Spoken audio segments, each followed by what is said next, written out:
चले बेटा, अब स्टार्ट करते हैं। देखें, एरेज का टॉपिक आपने पहले पढ़ रखा है, पहले तो आप ये बताओ हमारे या नहीं।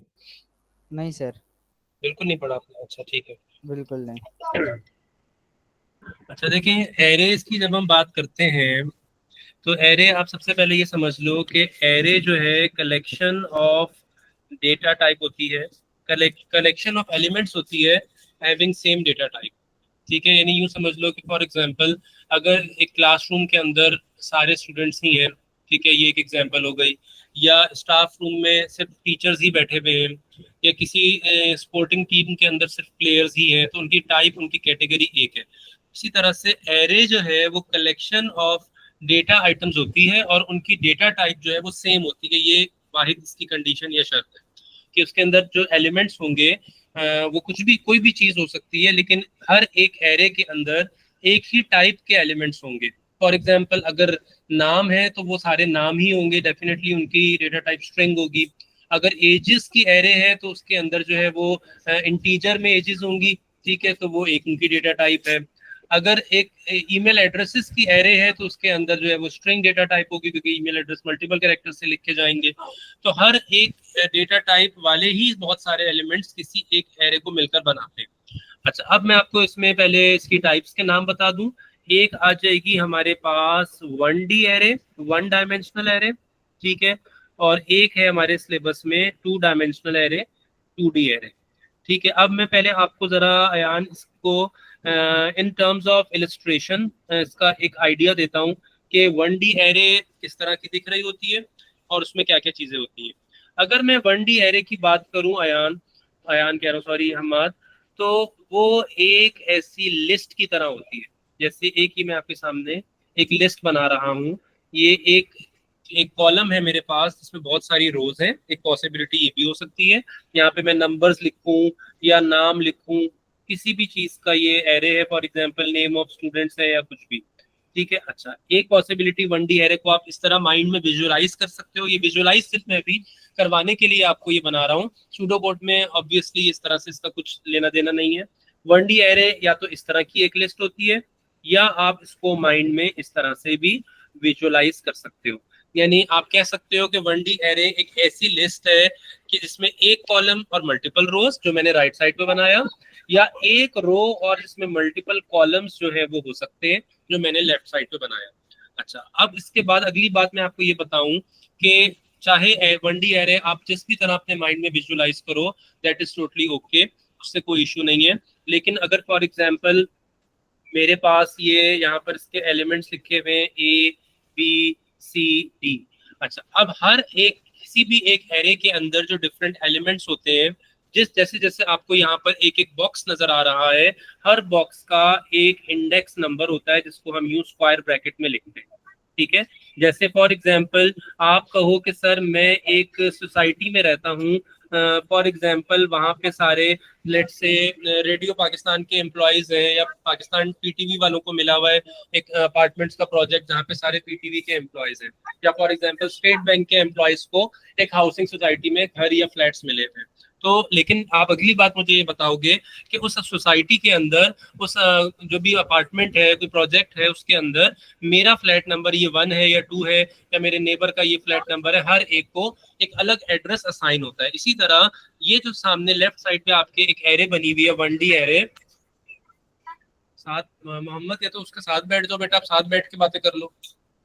अच्छा, 1D एरे के अंदर हर एक एलिमेंट, चाहे वो जो भी चीज का हो, नाम हो, ईमेल एड्रेसेस हो, इस केस में सिर्फ अल्फाबेट्स लिखे हुए ABCD, हर एक का एक यूनिक एड्रेस होता है। ठीक है, इसको बोलते हैं इंडेक्स लोकेशन। ये भी आप अपने पास लिख लो।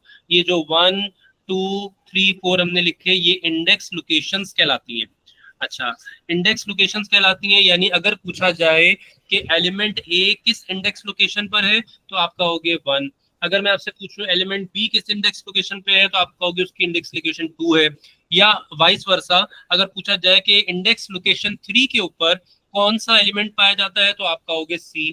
इंडेक्स लोकेशन 4 के ऊपर कौन सा एलिमेंट मौजूद है, 4, D मौजूद है। ठीक है, इसी तरह से, ये बिल्कुल उसी तरह से जैसे मैं कहूँ कि फॉर एग्जाम्पल आपने मुझे अपना घर बताया कि फॉर एग्जाम्पल B2 है, तो मैं पूछूं B2 जो है उसमें कौन रहता है, तो आपने कहा हम्माद यानी मैं, और मैंने कहा हम्माद किधर रहते हैं, तो आपने कहा मेरा एड्रेस है B2। ठीक है। अच्छा, अब ये तो एक आपके सामने एक ओवरऑल नक्शा, एक ओवरऑल इलिस्ट्रेशन सी, एक स्केच आपके माइंड में आ गया 1D एरे को लेके। अभी हम 1D एरे पे फोकस कर रहे हैं। अच्छा, अब अगली बात मैं आपसे ये करने जा रहा हूँ मात के, जिस तरह अब तक हमने कुछ बेसिक और कोर कॉन्सेप्ट्स पढ़े सूडो कोड लिखने के हवाले से या यूज करने या प्रोग्राम बनाने के हवाले से, जिसमें डिक्लेरेशन सबसे पहले मैंने आपको सिखाई, ठीक है। फिर इनिशियलाइजेशन हमने सीखी, फिर कुछ इनपुट कैसे लेना है वो सीखा, ठीक है। और फिर आउटपुट किस तरह करना है किसी पर्टिकुलर वेरिएबल से वो सीखा, ठीक है। फिर कंडीशनल स्टेटमेंट कैसे अप्लाई करनी है, लूप्स कैसे अप्लाई करने हैं, ये सब चीजें हमने सीखी भी और प्रैक्टिस भी की, और आई होप आपको वो सब क्लियर भी है। तो अब हम ये देखेंगे कि एरेज के केस में, और स्पेसिफिकली जब हम 1D एरे भी पढ़ रहे हैं, तो 1D एरे के केस में ये सारे काम कैसे होते हैं, ठीक है, क्योंकि अल्टीमेटली इन सबके हमें लिखने हैं सूडो कोड्स, ठीक है। तो अब हम ये देखते हैं कि अब मैं आपको बेसिक कुछ सिंटेक्सिस पढ़ा रहा हूँ, बताने लगा हूँ, लिख के दिखाने लगा हूँ कि किसी भी 1D एरे को जब आप डिक्लेयर करते हैं तो वो उसका क्या एक स्टैंडर्ड फॉर्मेट है, ठीक है। उसको इनिशियलाइज करते हैं तो उसका एक क्या स्टैंडर्ड फॉर्मेट है, वो जरा देखिएगा। फॉर एग्जाम्पल, सबसे पहले मुझे एक 1D एरे डिक्लेयर करनी है, सिचुएशन को गौर से सुनिएगा। मुझे एक 1D एरे ऐसी डिक्लेयर करनी है जिसका नाम मैं रखना चाह रहा हूँ मार्क्स, ठीक है। और उस 1D एरे के अंदर बच्चों के, स्टूडेंट्स के, यूजर्स के नंबर्स जो कि होल नंबर में होंगे, हम ये अज्यूम कर लेते हैं, वो जाके सेव होंगे। कहो तो मैं आपकी आसानी के लिए कि आप बेहतर से उसको विजुलाइज कर सको, मैं यूं बना भी देता हूँ। ये एक 1D एरे है, ठीक है। और उसके अंदर 1 2 3 4 5 बच्चों के या 5 यूजर्स के नंबर आके स्टोर होंगे, और वो नंबर इस तरह से होंगे, होल नंबर होंगे कोई भी, ठीक है। ये होल नंबर इस तरह से सेव होंगे उस 1D एरे के अंदर। अब इसको मैं डिक्लेयर कैसे करूंगा वो देख लीजिएगा। मैंने लिखा डिक्लेयर। डिक्लेयर का कीवर्ड हम पहले भी लिखा करते थे, जब जब हम क्या करते थे, हम किसी वेरिएबल को या इवन कांस्टेंट को भी डिक्लेयर करते थे, तो हम डिक्लेयर का कीवर्ड लिखा करते थे। इसको मैं साइड से मिटा देता हूँ, मुझे थोड़ी सी और जगह चाहिए होगी क्योंकि, अच्छा, डिक्लेयर का मैंने कीवर्ड लिखा। डिक्लेयर का कीवर्ड लिखने के बाद मैंने लिखा उस एरे का नाम, जो कि मैंने रखा मार्क्स, लेट से, ठीक है। पहले भी हम ये करते थे, डिक्लेयर लिखने के बाद हम वेरिएबल या कांस्टेंट का नाम लिखा करते थे, वो यहाँ पे भी हमने लिख लिया। उसके बाद मैं लगाऊंगा कोलन, कोलन मैंने लगा दिया। उसके बाद इसके सिंटेक्स में, इसके फॉर्मेट में, इसके स्ट्रक्चर के मुताबिक, एक सेकेंड, बल्कि मैं इसको ऑल कैप्स में लिखूंगा, एरे, ऑल कैप्स में मैंने लिखा एरे, ये हमेशा आएगा, चाहे 1D एरे किसी भी टाइप की डिक्लेयर कर रहे हो हम, उसका नाम कोई भी हो। फिर उसके बाद एक चीज इसके फॉर्मेट में है वो हमेशा आएगी, मैंने लिखा 1:5। ये इसके इंडेक्स नंबर के बारे में बताएगा। यानी मैंने बताया कि एक मैं डिक्लेयर करने जा रहा हूँ मार्क्स नाम की एरे, मार्क्स उसका नाम, कोलन के बाद एरे लिखा कीवर्ड, ताकि पता चले ये एरे है। फिर विद इन स्क्वायर ब्रैकेट में लिखूंगा 1:5। इसमें याद रखने की बात यह है कि 1 जो है वो हमारा कहलाएगा लोअर इंडेक्स, लोअर बाउंड भी इसको कहते हैं, ठीक है। यानी हमारे एरे के एलिमेंट्स कहाँ से शुरू हो रहे हैं, और 5 कहलाएगा हमारा अपर बाउंड कि कहाँ तक जा रहे हैं। इसमें अगेन एक और पॉसिबिलिटी जो हम पहले भी करते आए हैं, आपने फॉर एग्जांपल 5 एलिमेंट्स या 5 मेंबर्स वाला एरे क्रिएट कर रहे हैं, डिक्लेयर कर रहे हैं, तो आपकी मर्जी लोअर बाउंड और अपर बाउंड को 1:5 लिखें, वो भी ठीक है। आप चाहो तो इसको 0 से शुरू कर लो, आप 0:4 लिखोगे तो उसमें भी आपके 5 एलिमेंट्स, 5 मेंबर्स पूरे हो जाएंगे, ठीक है। यहाँ तक बात खत्म हो गई, लेकिन अभी हमारी डिक्लेरेशन खत्म नहीं हुई। आगे मैं इसके लिखूंगा क्या, आगे मैंने लिखा ऑफ भी लिख सकता हूँ, एज भी लिख सकता हूँ, एज या ऑफ लिख के फिर मैं लिखूंगा इसकी data type which is integer. अब मेरी डिक्लेरेशन वाली लाइन जो है ये कंप्लीट हो गई। अब अगर आप इसको पिछली नॉर्मल डिक्लेरेशन से कंपेयर करो, किसी भी वेरिएबल या हम कांस्टेंट को जब डिक्लेयर किया करते थे, तो उसमें जो सेम चीजें थी वो देख लो क्या क्या है और नई चीज क्या आ गई, ठीक है। ये डिक्लेयर का कीवर्ड पहले भी आता था, ठीक है, और नाम वेरिएबल का पहले भी आता था, ठीक है, और एज इंटीजर या एज के बाद उसकी डेटा टाइप आखिर में पहले भी आती थी। सो एडिशनल चीज क्या हो गई, एडिशनल चीज आप समझ लो सिर्फ और सिर्फ ये वाली चीज एडिशनल हो गई हमारे पास, इतनी चीज एरे के केस में। क्लियर है? जी सर। अच्छा, अब आगे चलते हैं। अगर हमें डिक्लेरेशन समझ आ गई है तो अगली चीज हमने जो नॉर्मली सीखी थी वो थी हमारी इनिशियलाइजेशन। अब इनिशियलाइजेशन किस तरह से करनी है, यानी इसी सिनेरियो में हम अभी रह रहे हैं, हम अलग सिचुएशन में नहीं खुद को ले जा रहे। अब मैंने लिखा for example marks, square bracket में मैंने लिखा 1, और मैंने फॉर एग्जाम्पल एक वैल्यू लिख दी 70। ये अब मैं आपको क्या सिखा रहा हूँ, कि मैं ये सिखा रहा हूँ कि एक एरे के अंदर किसी पर्टिकुलर इंडेक्स लोकेशन पर कोई वैल्यू ले जाकर स्टोर करवानी है, यानी मैं ये आपको असाइनमेंट सिखा रहा हूँ। तो ये कैसे करनी है, इससे क्या होगा, इससे ये होगा कि इंडेक्स लोकेशन 1 के ऊपर 70 जाके सेव हो जाएगा। अगर मैं लिखूं मार्क्स और ब्रैकेट में लिखूं 2 और ब्रैकेट क्लोज, फिर असाइनमेंट ऑपरेटर 85, तो 85 वैल्यू जाकर सेकेंड इंडेक्स लोकेशन पर स्टोर हो जाएगी। ये बात क्लियर हो गई? आगे चले। जी। अच्छा, अब अगली चीज ये आती है कि अगर हमें यूजर से कोई वैल्यू लेनी है, और यूजर जो भी वैल्यू देगा उसको अपनी एरे में किसी स्पेसिफिक इंडेक्स लोकेशन पर ले जाकर स्टोर करवाना है। ठीक है। अच्छा, एक चीज उसमें और मेंशन कर दूं जो अभी हमने की, कि हम पहले असाइनमेंट जो करते थे उसमें और इसमें क्या डिफरेंस है, क्या सिमिलैरिटी है। पहले हम इतना मार्क्स, असाइनमेंट ऑपरेटर और 70 इतना हम पहले भी लिखा करते थे। ठीक है, अगर मैं पहले लिखता था मार्क्स असाइनमेंट ऑपरेटर 70, तो 70 जाकर मार्क्स में स्टोर हो जाया करता था। अब सिर्फ एडिशनल चीज क्या आ गई, एडिशनल चीज ये आ गई कि हमने, क्योंकि हम अब एरे में डील कर रहे हैं, तो हमने ये जो 1 लिखा विद इन स्क्वायर ब्रैकेट, हमने बताया कि अब हम एरे के अंदर बहुत सारी इंडेक्स लोकेशन है, बहुत सारे एलिमेंट्स को प्लेस करने की जगह है, तो उसमें से ये 70 कहाँ जाकर प्लेस हो जाए, कि पहले इंडेक्स लोकेशन पर सेव हो जाए। जैसे किसी को आपने किसी सोसाइटी में भेजा, जाओ आपको वहां पे घर मिला है, तो आप उसको एड्रेस बताओगे कि इस सोसाइटी में आपका घर जो आपको असाइन हुआ है वो ये वाला उसका हाउस नंबर है। ठीक है, ये क्लियर हो गया? हमारा कोई मसला तो नहीं है यहाँ पे बेटा? क्लियर। अच्छा, फिर अब हमने इनपुट लेना है, और इनपुट ऐसा लेना है कि वो एरे के अंदर जाकर किसी एक स्पेसिफिक लोकेशन पर स्टोर हो जाए। ठीक है, यानी यूजर जो भी इनपुट देगा वो किसी एक स्पेसिफिक लोकेशन पर स्टोर हो जाए। मैंने लिखा इनपुट का कीवर्ड, और मैंने लिखा मार्क्स, और विद इन स्क्वायर ब्रैकेट मैंने लिख दिया 1। अब इससे होगा क्या, पहले क्या होता था और अब क्या होगा, पहले हम सिर्फ लिखते थे इनपुट मार्क्स। ठीक है, अब ये वाली चीज जो है इनपुट मार्क्स हम पहले भी लिखा करते थे।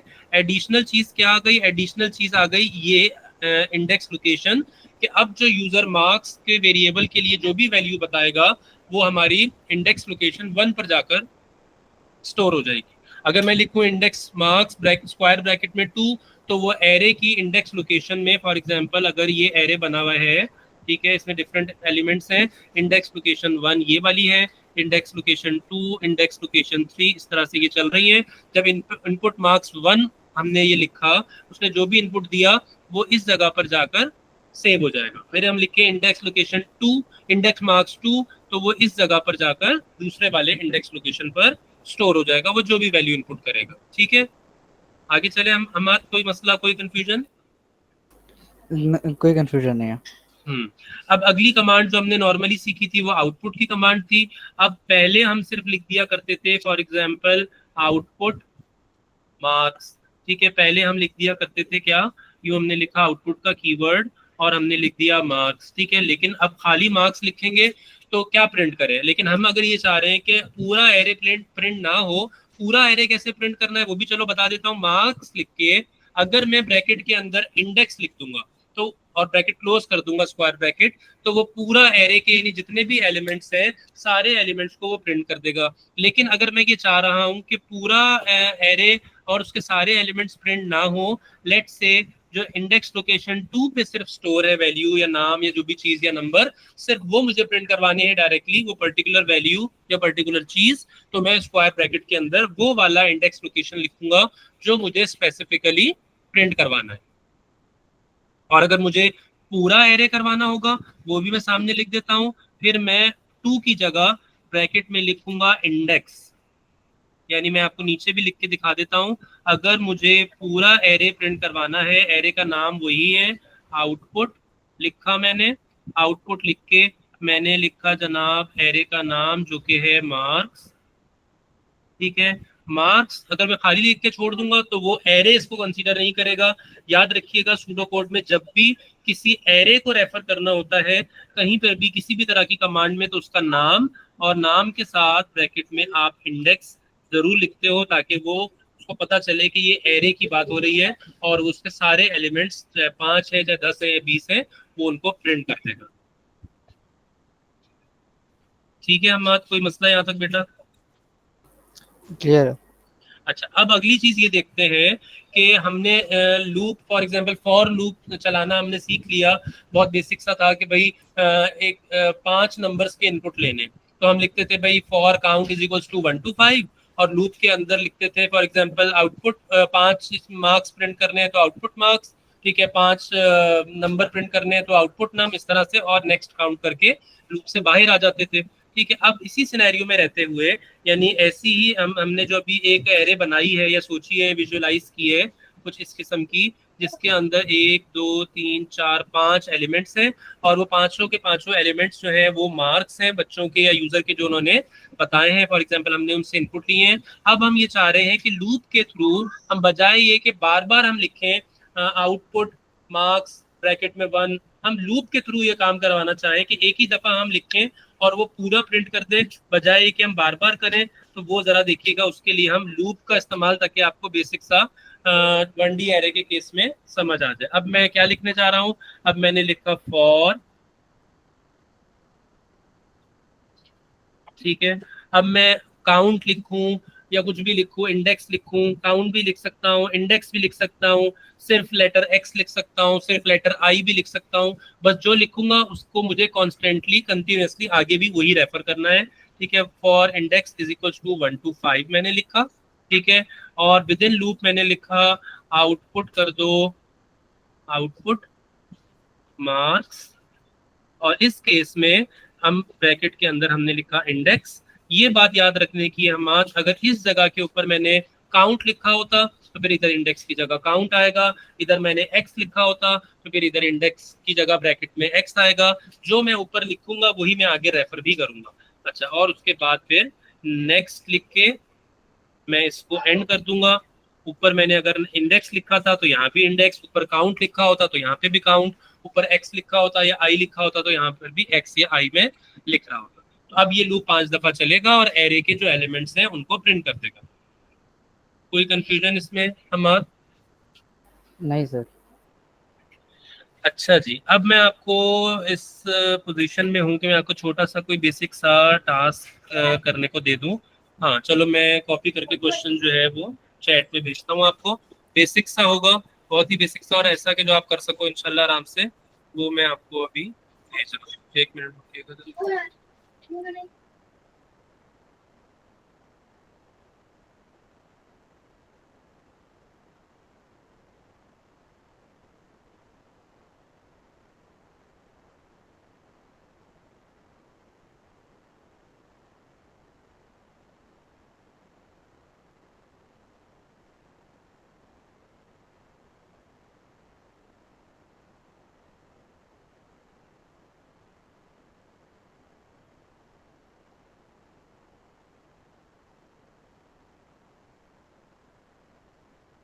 जी, हम बात करना शुरू कर दिया, मैंने भेज दिया।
कर लिया सर।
हो गया सर।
जी बेटा सॉरी।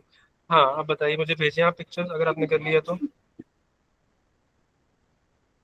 सर मेरे पास अभी फोन नहीं है, तो मैं आपको बाद में भेज दूंगा। अच्छा मुझे जुबानी बताओ फिर आपने क्या लिखा पढ़ के। जो पहले तो वेरिएबल नम डिक्लेयर किया। डिक्लेयर नम कॉलन एरे, उसके स्क्वायर ब्रैकेट में जीरो, जीरो कॉलन फोर, और उसके बाद एज इंटीजर। उसके फिर फॉर फॉर लूप में इंडेक्स डेटा टाइप क्या रखी है आपने, सॉरी। इंटीजर। ठीक है आगे। उसके बाद for index is zero to four, input enter number num index. उसके बाद फिर मैंने total total plus num index, फिर फॉर लूप खत्म किया नेक्स्ट इंडेक्स, उसके बाद एवरेज टोटल बाय फाइव, उसके बाद आउटपुट कर दिया। ठीक है बिल्कुल सही है, 1 मिनट रुके मैं अगला सवाल भेजता हूँ।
जी बेटा, मैंने भेज दिया क्वेश्चन।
कर लिया सर। जी बेटा भेजो। हाँ, सॉरी आप भेज तो नहीं सकते हो। अच्छा, मुझे बताना शुरू करो फिर। पहले मैंने डिक्लेयर किया मार्क्स, उसको फिर मैंने एरे 1 to 6 एज ठीक है, इंटीजर। बिल्कुल सही है। उसके बाद फॉर इंडेक्स 1 to 6। अच्छा, इसमें आप जैसे इंडेक्स है ना, उसको भी डिक्लेयर किया करो, जैसे हम पहले काउंट को किया करते थे ना, जब हम फॉर वाले सवाल करते थे, फॉर लूप वाले। तो इसमें भले आप इंडेक्स नाम रखो या सही कुछ भी, उसको भी डिक्लेयर कर दिया करो। अच्छा। सही। फिर मैंने कहा फॉर इंडेक्स 1 to 6 अच्छा, इनपुट पास एंड। और फेल को आपने डिक्लेयर नहीं किया? नहीं, वो मैं भूल गया। हाँ, क्योंकि पास का भी हमने टोटल करवाना है कि कितने पास हुए कितने फेल हुए, तो उनको हम डिक्लेयर भी करेंगे और इनिशियलाइज भी। सही है। जी। अच्छा। तो आगे मैंने लिखा है इनपुट एंटर नंबर मार्क्स अच्छा देखो, इंडेक्स। अब रुको रुको रुको, अब गड़बड़ हो गई। फॉर लूप आपने शुरू नहीं किया अभी? कर लिया। अच्छा, क्या लिखा? फॉर। फॉर इंडेक्स 1 to 6 ठीक है, हाँ, फिर आपने इनपुट लिया मार्क्स और ब्रैकेट में क्या लिखा? इंडेक्स। ठीक है, आगे चलें। अब उसके क्या बाद आएगा मैंने उसके? इफ मार्क्स हाँ, इंडेक्स इज ग्रेटर देन 50 बिल्कुल सही। Then pass pass plus one else fail fail plus fail one. Plus one, बस इसमें जो यानी पूरा सेम था। सिर्फ जो एडिशनल चीज आ गई वो मार्क्स के नाम के साथ ब्रैकेट में इंडेक्स आ गया, बाकी पूरा जैसे हम पहले करते थे ये वैसा ही है। ठीक है ना? और आखिर में क्या कर दोगे आप, जब आप नेक्स्ट इंडेक्स करके बाहर आ जाओगे लूप से, तो लूप के बाद आउटपुट। फिर हम दिखा देंगे output past is equals to inverted comma में, फिर कॉमा पास वेरिएबल, फिर नेक्स्ट लाइन में output failed is equals to inverted comma में कॉमा फेल वेरिएबल। ठीक है, सही हो गया। चलो अब हम करते हैं 2D एरे स्टार्ट। ठीक है, एक मिनट में जरा स्क्रीन हुई भी आपके साथ।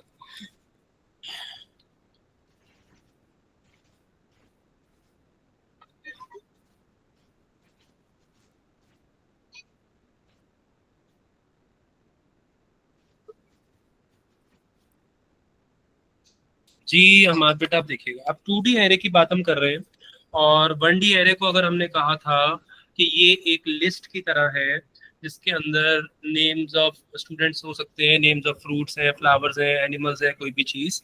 अब वो लिस्ट वर्टिकल फॉर्म में भी हो सकती थी, हमने ड्रॉ करके देखी, और हॉरिजॉन्टल फॉर्म में भी। तो अगर 2D एरे की मैं बात करूं और इलिस्ट्रेशन वाइज आपने इसको विजुअलाइज करना हो, तो आप इसको समझ लो कि it is just like a table. ये एक टेबल की तरह है, जैसे आप टेबल देखते हो माइक्रोसॉफ्ट एक्सेल में या किसी भी और सब्जेक्ट में। जैसे एक टेबल के अंदर हमारे पास मल्टीपल रोज भी होती हैं, डिफरेंट रोज होती हैं और डिफरेंट कॉलम्स होते हैं। रोज कौन सी होती हैं हमारे? हॉरिजॉन्टल वाली, ये जो लेफ्ट टू राइट चल रही है, this is for example row number 1, this is row number 2, ये रोज हैं। और कॉलम्स होते हैं हमारे पास वर्टिकल वाले, जो टॉप टू बॉटम चल रहे होते हैं। ये तो ठीक है, क्लियर है।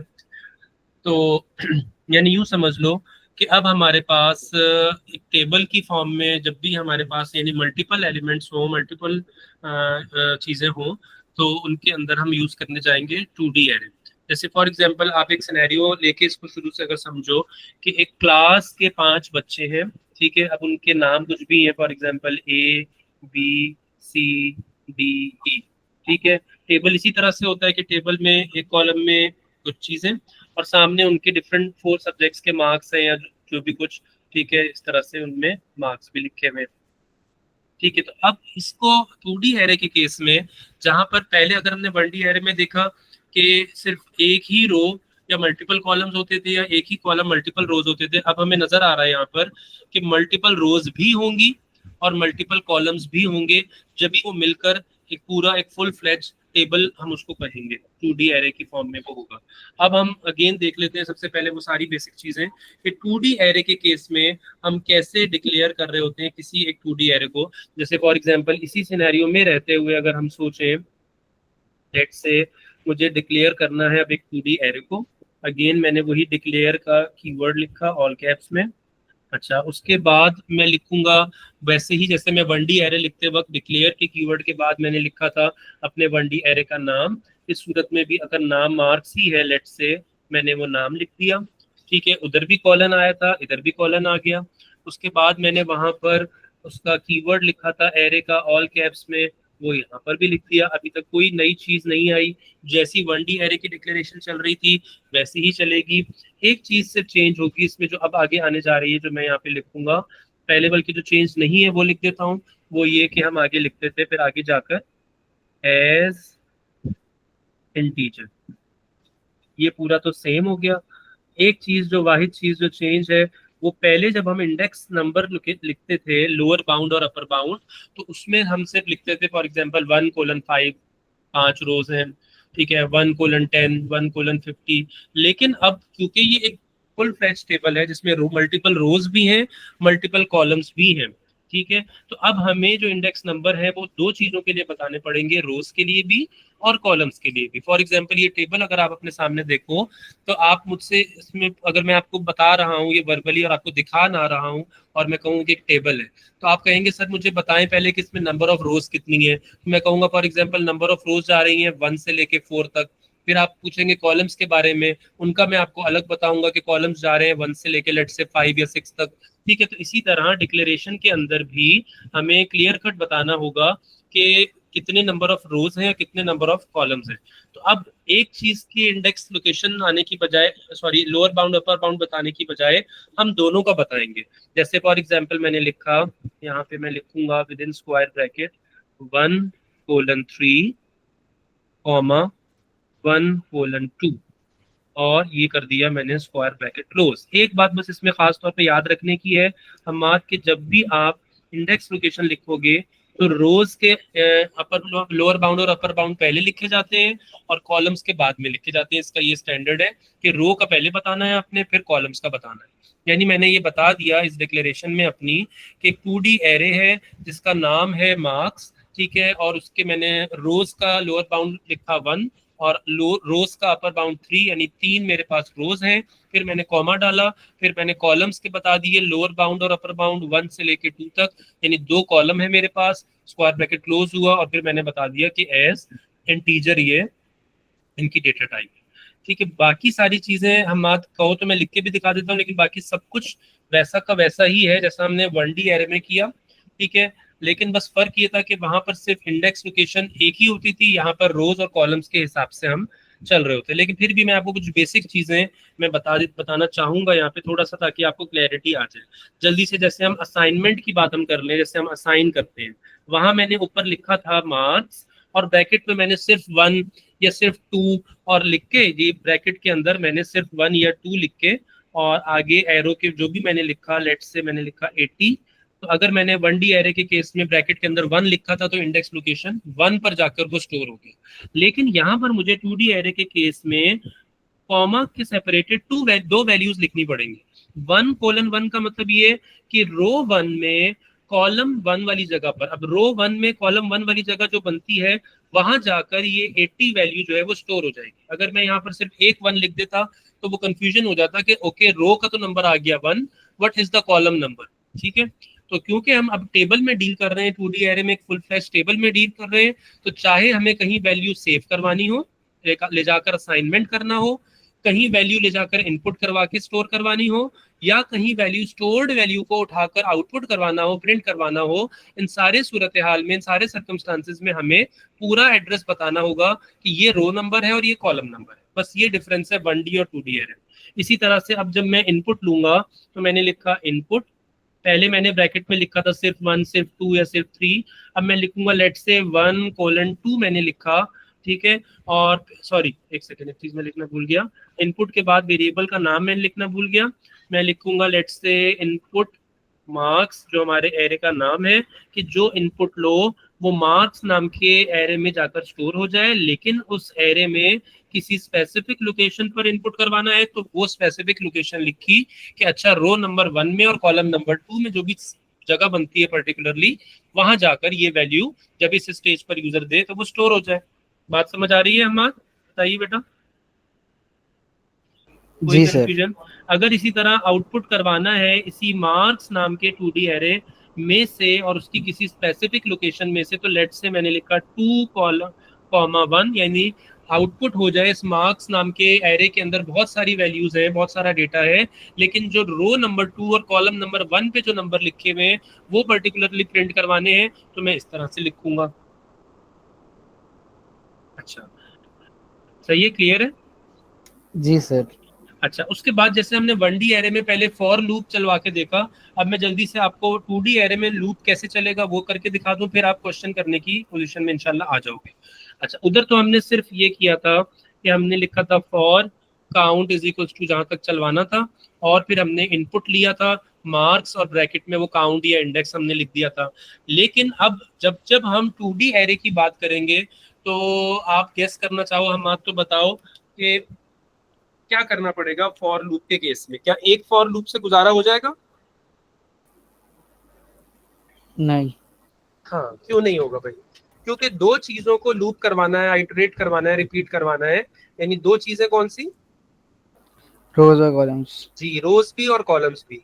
तो इसलिए फॉर विद इन फॉर यानी नेस्टेड लूप चलाना पड़ेगा, दो लूप चलाने पड़ेंगे, ताकि हमें हमारे नंबर ऑफ रोज में भी हमारा प्रोग्राम आगे बढ़ता जाए, आइटरेट करता जाए, रिपीट करता जाए, लूप में चलता जाए, और नंबर ऑफ कॉलम्स में भी वो आगे चलता जाए, ठीक है। तो अब मैं एक दफा आपको करके भी दिखा देता हूँ, फिर ताकि आपको मैं क्वेश्चन देना शुरू कर। चले भाई, मैंने लिखा ऊपर वाली सब चीजें मैं छोड़ रहा हूँ, मैं आपको सिर्फ लूप वाला क्योंकि बताना चाह रहा हूँ। मैंने लिखा फॉर रो ही मैंने चले नाम रख दिया। अब आपको नाम चेंज करने पड़ेंगे, यानी अब मैं काउंट नहीं कह सकता क्योंकि दो दो काउंट, फॉर काउंट और फिर जो दूसरा फॉर होगा उसमें भी काउंट कर दूं तो कंफ्यूजन होगा। नाम चेंज करने पड़े तो नाम मैंने रिलेटेबल रख दिए, जिसको पढ़ के पता चले कि ये वाला पहला फॉर लूप किस चीज की रिपीटिशन के लिए, ये फॉर रोज के लिए मैं लिख रहा हूँ, तो इसमें फॉर रो ही मैंने लिख दिया। लेट से मैंने कहा कि 1 से लेके 3 तक, क्योंकि मेरे पास लेट से 3 रोज थी, और फौरन ही मैंने इंडेंट करके दूसरा फॉर लूप शुरू किया, और इसको मैंने फॉर COL कॉलम के लिए मैंने COL लिख दिया। ये मैंने लिखा लेट से 1 से लेके 2 तक, दो कॉलम्स थे मेरे पास। अब उसके बाद लेट से मुझे मार्क्स आउटपुट करवाने थे, तो मैंने इसके अंदर लिखा आउटपुट मार्क्स, मेरा जो था एरे का नाम वो लिखा। और अब ब्रैकेट में 1D एरे के केस में आपने इंडेक्स लिखा था क्योंकि वहां पर एक ही था, लेकिन यहाँ पर दो हैं, तो मैं लिखूंगा रो कॉमा कॉलम।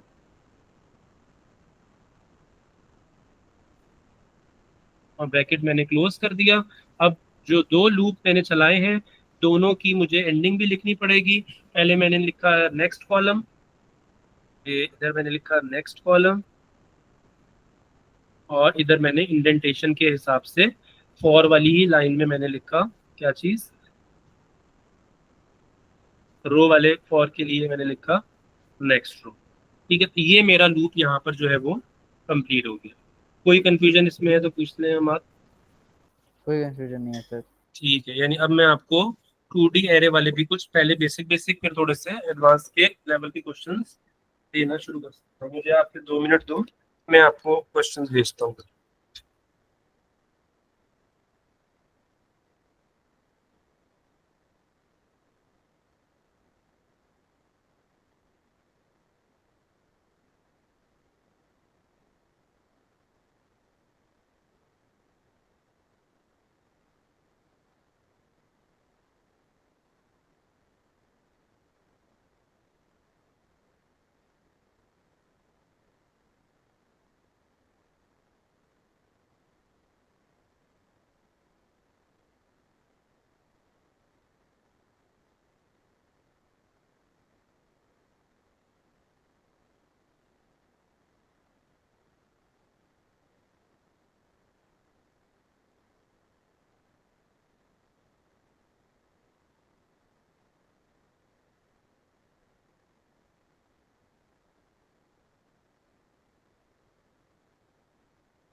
जी अम्मा, पहला जो क्वेश्चन मैंने भेजा वो उसमें कह रहे हैं कि input are to multiply by two table of numbers.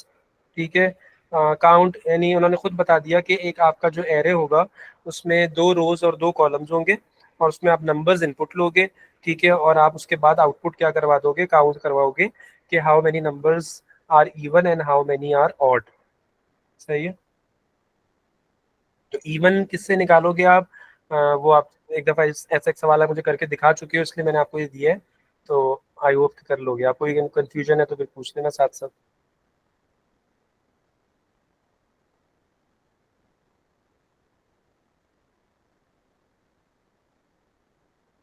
सही है, हम बात क्लियर हो गया बेटा, कोई मसला तो नहीं है।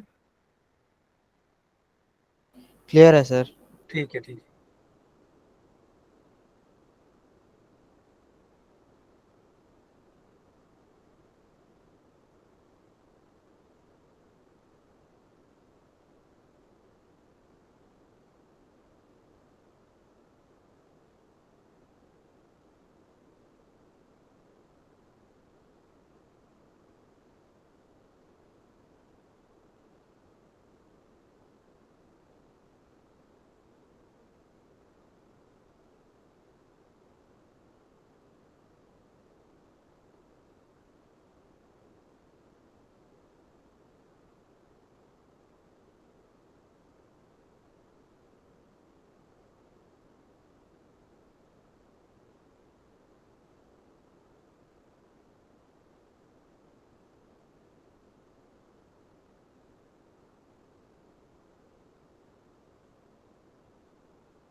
हो गया सर। जी बेटा भेजो मुझे जरा। अच्छा आप भेज तो सकते नहीं, अब सॉरी भूल जाता हूँ मैं। तो आप ये क्वेश्चन पढ़ कैसे रहे हो, मेरे व्हाट्सएप पे खुला हुआ है? जी मैं कंप्यूटर पे हूँ ना। Okay okay. हाँ बताओ, आपने इसमें टेबल का क्या नाम रखा? टेबल भी अ, शायद नाम रख सकते थे वैसे तो। मैंने रखा है डिक्लेयर, शुरू किया डिक्लेयर नम ठीक है। One one colon two comma one colon two अच्छा एक चीज एज इसमें आइंदा से ख्याल रखना बेटा, कि जब भी 2D एरे का कोई सवाल होगा ना, और 2D एरे का नाम हम ऐसा रखेंगे जो कलेक्टिवली उस टेबल को डिस्क्राइब करता हो। ठीक है, ये बस ख्याल रखना है, क्योंकि 2D एरे के अंदर जो टेबल होता है उसमें दो चीजें होती हैं। फॉर एग्जांपल नाम भी चल रहे हैं किसी कॉलम में, मार्क्स भी चल रहे हैं अलग अलग सब्जेक्ट्स के। तो एक ऐसा नाम हम देते हैं जो ओवरऑल जो है वो पूरे उसको एक्सप्लेन करता हो। ठीक है, तो खैर आपने सही नम है। रखा, डिक्लेयर नम। फिर एरे, फिर ब्रैकेट के अंदर इंडेक्स नंबर्स क्या क्या रखे, लोअर बाउंड और अपर बाउंड, वो बता दें आप। One colon two comma one colon two. ठीक है, और एज इंटीजर या ऑफ इंटीजर हो गया। ठीक है, जी। फिर उसके बाद आपने क्या क्या डिक्लेयर किया जो आप लास्ट टाइम जैसे भूल गए थे? मैंने कॉलन के लिए वो क्या कहते हैं, इफ फॉर में जो कॉल यूज होना है वो COL। ठीक है, और और रो रो रो भी किया। ठीक है, रो और इवन और ऑड भी डिक्लेयर करोगे, जी जी क्योंकि इवन और जी ऑड का काउंट करना है हमने, और ये सब एज इंटीजर हो गए। अच्छा फिर जी इनिशियलाइज कर दिया, इवन भी अभी जीरो है, ऑड भी अभी जीरो है। जी। और फिर COL फॉर और लूप रो शुरू हुआ वन आपका। है। हाँ, फिर उसके आपका बाद फॉर लूप शुरू हुआ फॉर पहला। जी फॉर रो इज 1 to 2। उसके बाद फॉर ठीक है। COL is 1 to 2। ठीक है, फिर उसके अंदर क्या उसके आ गया? बाद पुट एंटर नंबर, और अच्छा। आगे लिखा है नम, और जहाँ वो इंडेक्स लिखते थे वहां लिखा है रो कॉमा COL। एक दफा दोबारा बोलिएगा, इनपुट आपने प्रॉम्प्ट दिया पहले कि एंटर जी नंबर। ठीक है, फिर क्या जी आया कॉमा के बाद? नम। अ, जी नम नाम था ना आपकी टेबल का, नम ब्रैकेट में रो रो और रो कॉमा कॉलन कॉमा जी सीओएल। ठीक है, और ब्रैकेट क्लोज हो गई, बिल्कुल सही, इनपुट वाली लाइन ठीक हो गई। फिर आपने उसके बाद क्या शुरू किया? Conditional statement. इफ हाँ बिल्कुल सही है। बोलने क्या इफ लिखा है इसमें? If num row comma colon mod 2 is बिल्कुल equals सही। to 1, then to odd equals to is zero. अच्छा ये ऑड आप निकलवा रहे हो पहले, ठीक है ठीक है। जी सही है। then odd is odd plus 1, ठीक है। uh, and else. if उसके अच्छा बाद अलग अलग लगाए। if जी if अच्छा वैसे आप बात सुनो ना, अगर आप एक ही इफ लगाते तो देखो, इफ दो कंडीशन, एक अकेला इफ दो कंडीशंस को तो कवर कर, दो एक ही कंडीशन के दो आउटकम तो कवर करता है ना।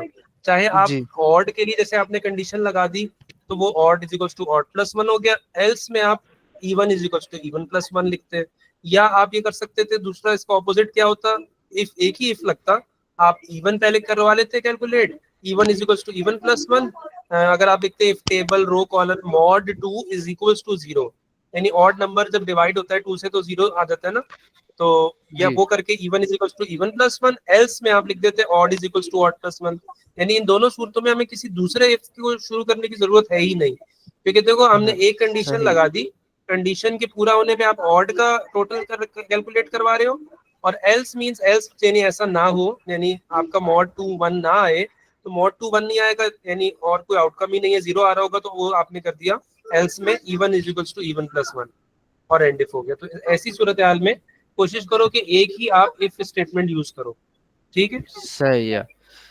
अच्छा तो खैर आपने मैं तो दोबारा से बताओ, दूसरा जो आपने इफ लिखा उसकी कंडीशन जो बता दो बस, क्या वो लिखी? है if num hmm. Row comma colon div 2 is equals to 0, then even is even plus 1, and if अच्छा, उस देखो डिव उसके क्यों यूज किया, देखो डिव तो कोशेंट को रिटर्न करता है ना।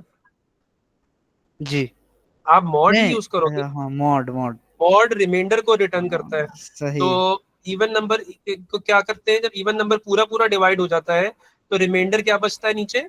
जीरो। 0 तो आप वही लिखोगे, if num row column mod two is equals to zero. Div से तो वो आ जाएगा ना जो डिवाइड लॉन्ग डिवीजन में जो ऊपर लिखा होता है, जिसको क्वोशिएंट बोलते हैं टेक्निकली। वो नहीं हमने जी डिव नहीं यूज करना, मॉड ही यूज करना है। मॉड में अगर इवन नंबर जब 2 से डिवाइड होता है, रिमाइंडर 0 आता है, तो यही कंडीशन आपने लगानी है इवन के लिए। ठीक है, क्लियर हो गया? सही है। अच्छा और चलो। उसके हाँ, बाद फिर नेक्स्ट कॉल, उसके बाद नेक्स्ट रो, पहले उसके नेक्स्ट बाद फिर कॉलम फिर नेक्स्ट रो, सही है। जी, और उसके बाद मैंने आउटपुट कर दिया इवन और कि ऑड दोनों। ऑड। जी ठीक है, अब मैं आपको जल्दी से अगला सवाल भेज रहा हूँ।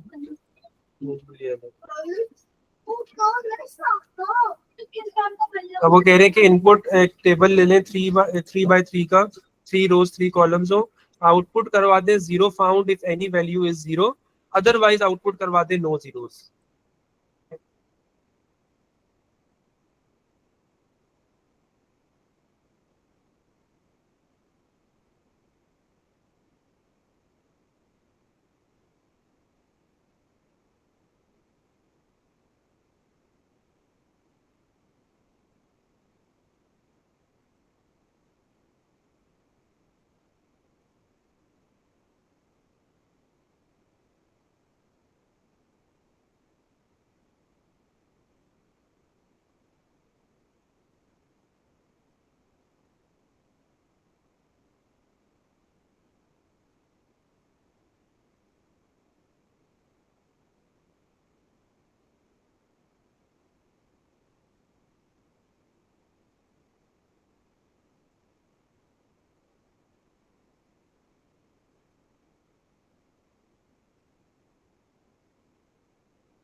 हो गया सर।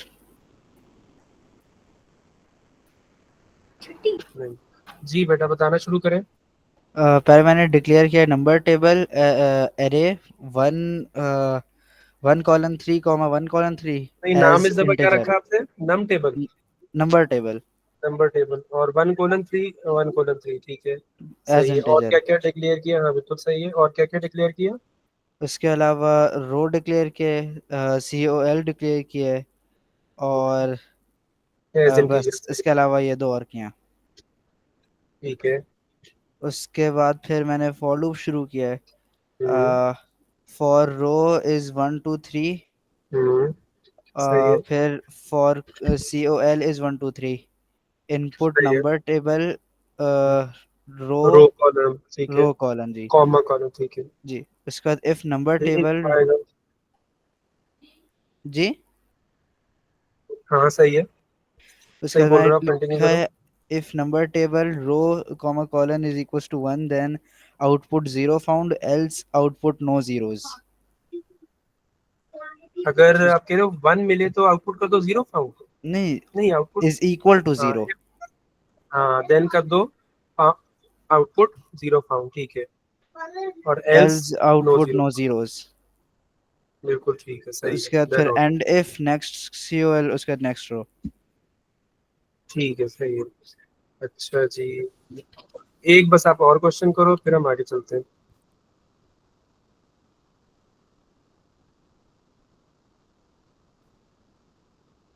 एक क्वेश्चन आप ये वाला करो, फिर मैं आपको जो है ना वो ये थोड़ा बड़े लेवल के क्वेश्चन देता हूँ इन्हीं पास पेपर्स के निकाल के।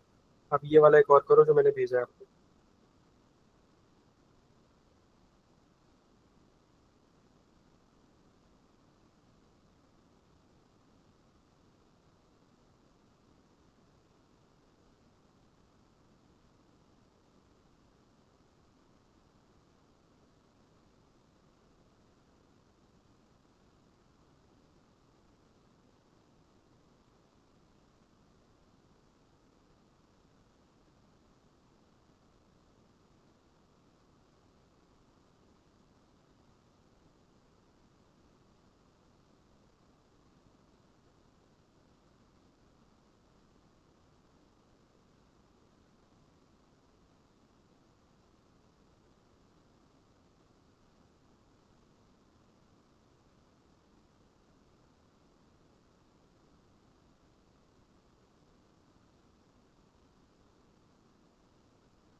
हो गया सर।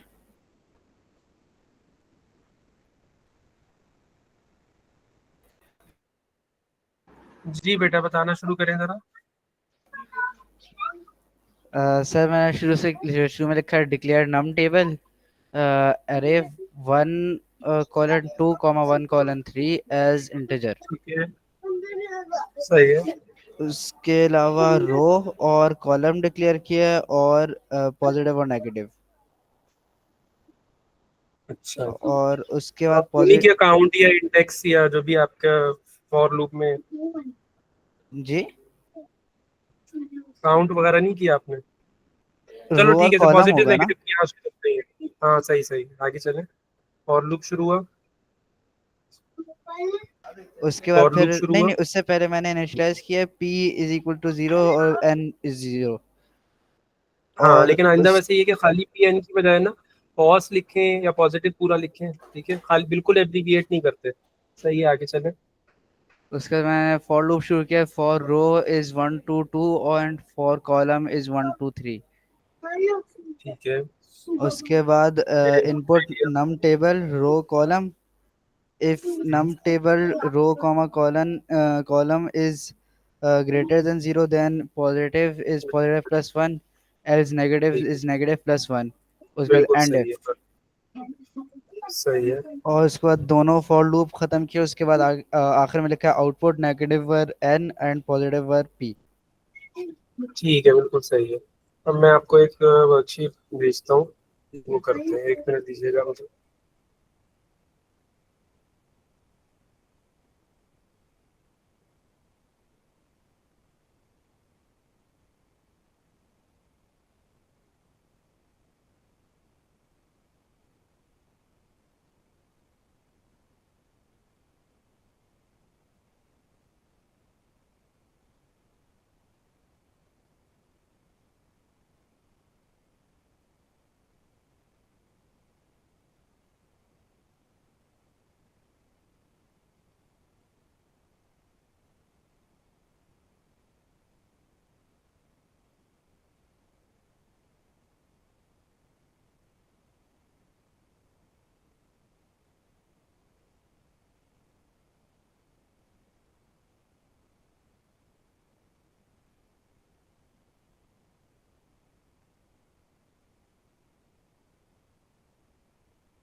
वर्कशीट अभी बेटा नहीं भेज रहा, मैंने एक और क्वेश्चन भेजा आपको वर्कशीट में, क्योंकि मेरे पास ना 2D एरे के ज्यादातर सिनेरियो बेस्ड क्वेश्चंस ही हैं, वो अभी मैं आपको नहीं करवा रहा जानबूझ के। तो अभी मैंने एक और क्वेश्चन आपको भेजा है, वो आप करो पहले।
हो गया सर।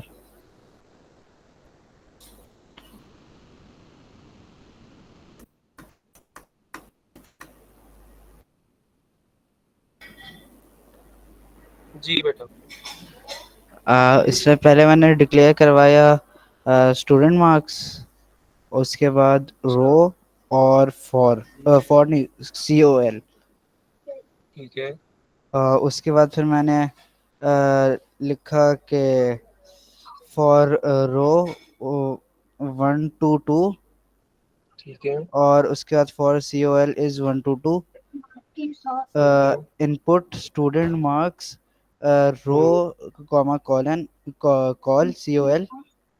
ठीक है। उसके बाद if student marks row comma COL is greater than 50, then output student marks row comma COL। End if उसके बाद बिल्कुल खत्म कर सही। दिया, नेक्स्ट COL नेक्स्ट रो। ठीक है। अच्छा, अब मैं आपको ना एरे के कॉन्सेप्ट से रिलेटेड जितने भी छोटे छोटे क्वेश्चन आते हैं ना, वो मैं निकाल के आपको दिखाता हूँ। आप वो बुकलेट खोलो, मैं उसका पेज नंबर आपको बताता जाऊंगा। जो मैंने कंप्लीट पास पेपर P2 के नाम से भेजा था ना, वो आप निकालो, मैं भी ओपन करूँ।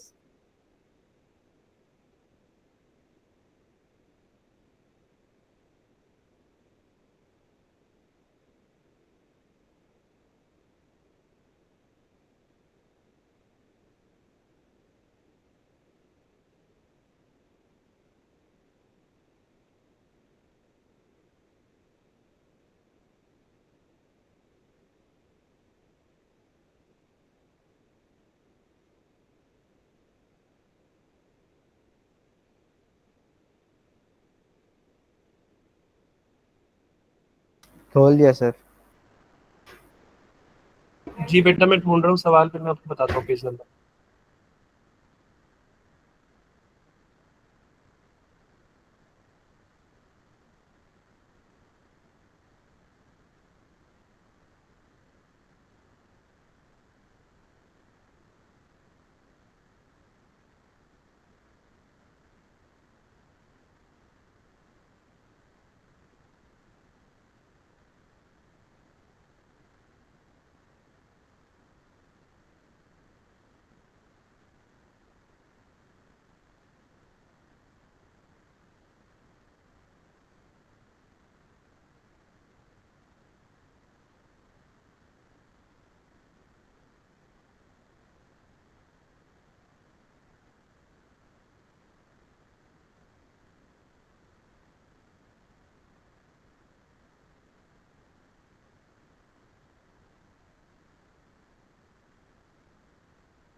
अच्छा, मैं स्क्रीनशॉट्स ले लेके ना बेटा आपको भेजने जा रहा हूँ, आप करना शुरू करो। और जो बहुत छोटे छोटे हैं इसलिए मैं जल्दी जल्दी शायद ज्यादा भी क्वेश्चंस आपको भेजता जाऊँ, आप करते जाओ, सही है।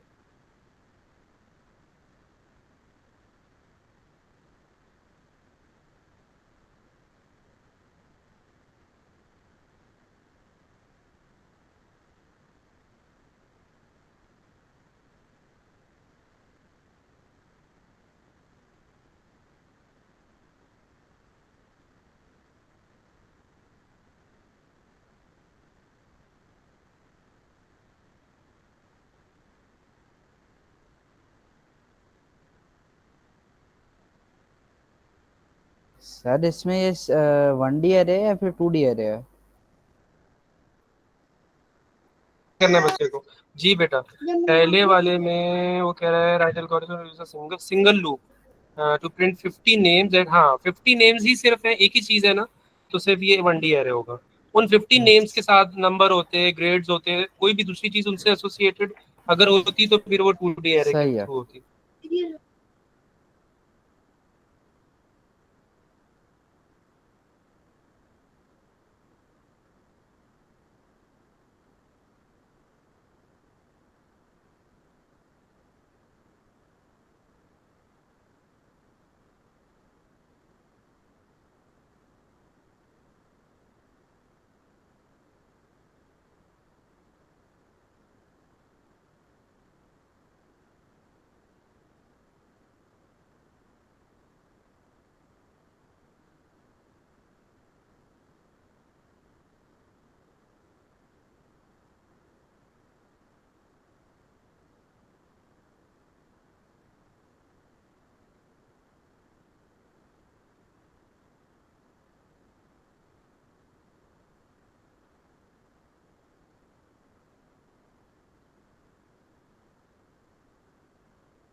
सर पहला वाला कर लिया।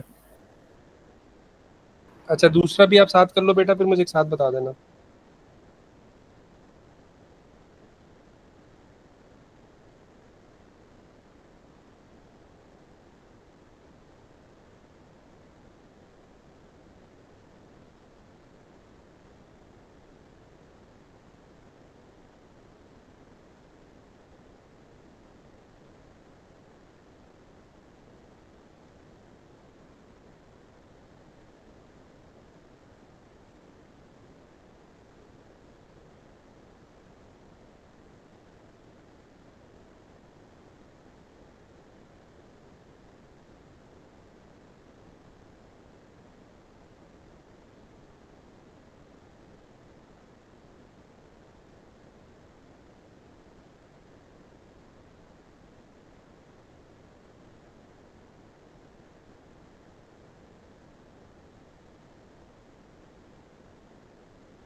सर हो गया।